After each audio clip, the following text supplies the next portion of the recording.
పశ్చిమ బెంగాల్ రాజకీయాలు మళ్ళీ రగులుతున్నాయి. ఎన్నికల షెడ్యూల్ రాగానే రాష్ట్రం మొత్తం పొలిటికల్ హీట్ ఎక్కేసింది. ఒకవైపు భారతీయ జనతా పార్టీ మెగా క్యాంపెయిన్తో ఫుల్ స్వింగ్లోకి వస్తే, మరోవైపు అధికార పార్టీ తృణమూల్ కాంగ్రెస్ తమ కోటను కాపాడుకునేందుకు స్ట్రాంగ్ స్ట్రాటజీతో సిద్ధమవుతోంది. ఇంకా కాంగ్రెస్ కూడా తమ ఉనికిని నిలబెట్టుకునేందుకు సిద్ధమవుతోంది. ఫస్ట్ బీజేపీ వైపు చూస్తే కనుక ప్రధాని నరేంద్ర మోడీ నేతృత్వంలో 14 నుంచి 15 భారీ ర్యాలీలు, రోడ్ షోలతో డైరెక్ట్గా ప్రజల్లోకి వెళ్ళేటువంటి ప్లాన్ చేస్తోంది బీజేపీ.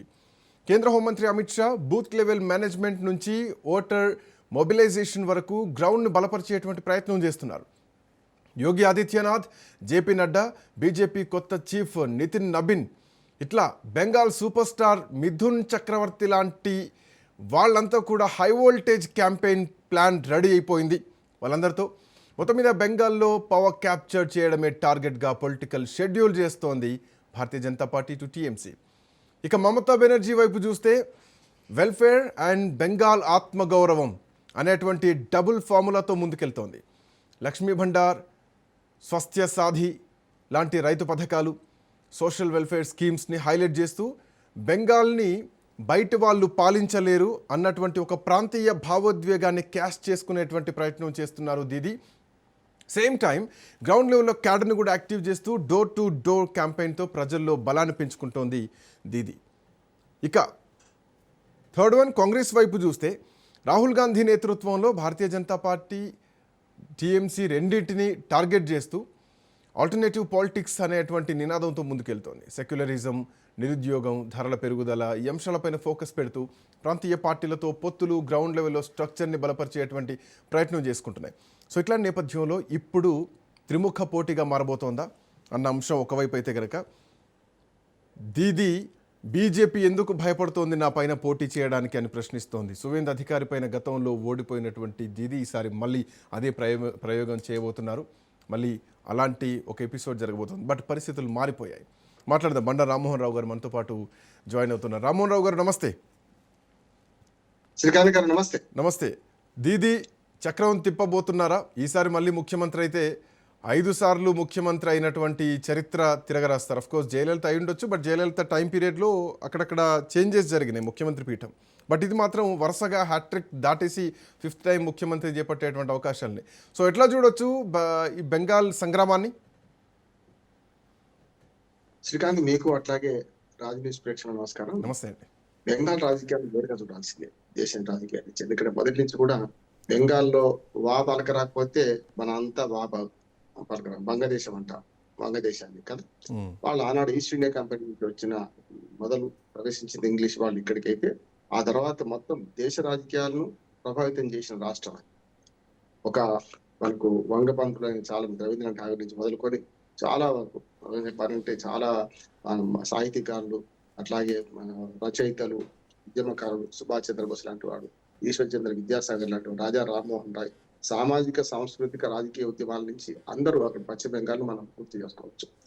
ఈ దేశంలో మొదట్లో కాంగ్రెస్ ప్రాబల్యం మనకు రబీరే వాళ్ళు ఉన్నట్టు, ఒరిస్సాలో ఉన్న, ఇక్కడ పోతే సిద్ధార్థ్ శంకర్ వీళ్ళందరూ ఉన్న సందర్భం చూసుకుంటే మెల్లమెల్లగా మరి కాంగ్రెస్ ప్రాబల్యం పోయి కమ్యూనిస్టుల ప్రాబల్యం పెరిగింది.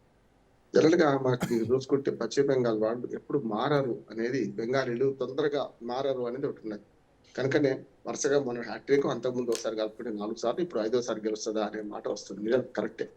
కనుక ఏంటంటే బెంగాలీ వాళ్ళు తొందరగా మారరు అనడానికి ఒక ఉదాహరణ చెప్తాను నేను. అక్కడ ఆ మధ్యన ఒక 5 ఏళ్ల క్రితం ఒక పథకం ప్రవేశపెట్టారు. ఏమనంటే కలకత్తా వీధులు అధ్వానంగా తయారైపోయినాయి. వీధుల్లో ఉన్న బిల్డింగ్లు కూడా కనీసం కలర్లు వేసుకోకుండా విరిచిపోయినట్టున్నాయి, ఎప్పుడో పురాతన నగరానికి వచ్చినట్టున్నది అని ఒక విమర్శ వచ్చినప్పుడు, ఇదే పశ్చిమ బెంగాల్ ముఖ్యమంత్రిగా మమతా బెనర్జీ ఉన్నప్పుడు ఆమె ఒక ఆర్డర్ జారీ చేసింది. అంటే పశ్చిమ బెంగాల్ ముఖ్యంగా కలకత్తా మేయర్ ద్వారా ఏమనంటే, మీరు బహిరంగ పెద్ద పెద్ద రోడ్లకు ఉన్న బిల్డింగ్స్ రంగులు వేసుకోండి, బయట మీరు లోపల ఎట్లా ఉండండి, కానీ అప్పుడు మీకు ఇంటి పన్ను రద్దు చేస్తాం, వరుసగా 1 కాదు 2 సంవత్సరాలు పూర్తి పన్ను రద్దు చేస్తాం మీకు అని చెప్పి, రాయితీ ఇస్తామని చెప్పి ప్రకటించింది. అంటే అంత తొందరగా మారని, కనీసం కళలు వేసుకోవడానికి కూడా వెనక ముందు ఆడతారనే మాటకు ఒకటి ఉన్నది అన్నట్టు. కనుక మెల్లమెల్లగా కాంగ్రెస్ నుంచి కమ్యూనిజానికి మారింది. కమ్యూనిజం నుంచి కాంగ్రెస్ కునారిపోయిన సందర్భంలో ఇప్పుడున్న పార్టీ కాంగ్రెస్ పార్టీ అనుకోవాలి. తృణమూల్ కాంగ్రెస్ అని పేరే కానీ కాంగ్రెస్ పార్టీ అనుకోవాలి. కానీ ఇప్పుడు దీనికి ధీటుగా నిలుస్తుంది బీజేపీ. చూస్తున్నాం మనం వరుసగా. ఇప్పుడు మొన్నటి ఎన్నికల్లో బీజేపీ వర్సెస్ మన తృణమూల్ కాంగ్రెస్ వర్సెస్ బీజేపీ. కాంగ్రెస్ కూను కాంగ్రెస్ కు ఒక్క సీటు కూడా రాలేదు అవును. చూసాం మనం. అవును. 290 మనకు హ్మ్. ఉమ్మడి ఆంధ్రప్రదేశ్ లో ఉన్నట్టే 294 అసెంబ్లీ స్థానాలు, 42 పార్లమెంట్ స్థానాలు ఉన్నాయి అక్కడ. అందులో ఇద్దరే పంచుకున్నారు. పెద్దగా 1, 2 సీట్లు వేరే పోయినాయి కానీ 211 సీట్లు మనకు తృణమూల్ కాంగ్రెస్ కు, 75 సీట్లకు పైగా మనకు బీజేపీ వచ్చింది చూసినాం మనం. అంటే పట్టరాదు పట్టి విడవరాదు అన్నట్టు పోయినసారి బీజేపీ అంటే కమ్యూనిస్టులను కాంగ్రెస్ ను రెండు పక్కన నెట్టేసి ఇవాళ ప్రధాన ప్రతిపక్షంగా బీజేపీ ఉన్నది. దానికి కారణం కూడా చెప్తాను. ఎందుకంటే సువేంద్ర అధికారి ఎక్కడి నుంచి వచ్చిండు, అన్ని రకాల అంటే మనకు మమతా బెనర్జీ తర్వాత రెండో స్థానంలో ఉన్న ఆయన, మమతా బెనర్జీ తన మేనల్లుడిని ప్రోత్సహిస్తుంది కనుకనే, అభిషేక్ బెనర్జీని ప్రోత్సహిస్తుంది కనుక నాకు స్థానం అవును. లేదనుకొని బయటపడ్డాడు. అవును. బీజేపీ చేరిండు. బీజేపీ చేరడం వల్ల ఏమైందంటే మమతా బెనర్జీ జిత్తులు అన్ని తెలుసుకునేవాడు అవును. కనుక సింగూరులో ఓడించాడు. సింగూరులో చూసుకుందాం సింగూరులో ఓడించాడు. తర్వాత ఆమె భవానీపూర్ నుంచి మళ్ళీ ఒక రాజీనామా చేయించి తన తృణమూల్ కాంగ్రెస్ అభ్యర్థిని ఎమ్మెల్యేను తర్వాత భవానీపూర్ నుంచి గెలిచింది ఆమె చూసినాం. హ్మ్. అంటే అవును. భంగపడ్డది ఒకసారి మిత్రుడితోని తన దగ్గర అనుచరుడితోని, అంటే ప్రధాన అనుచరుడు ప్రధాన నాయకుడితో భంగపడ్డది.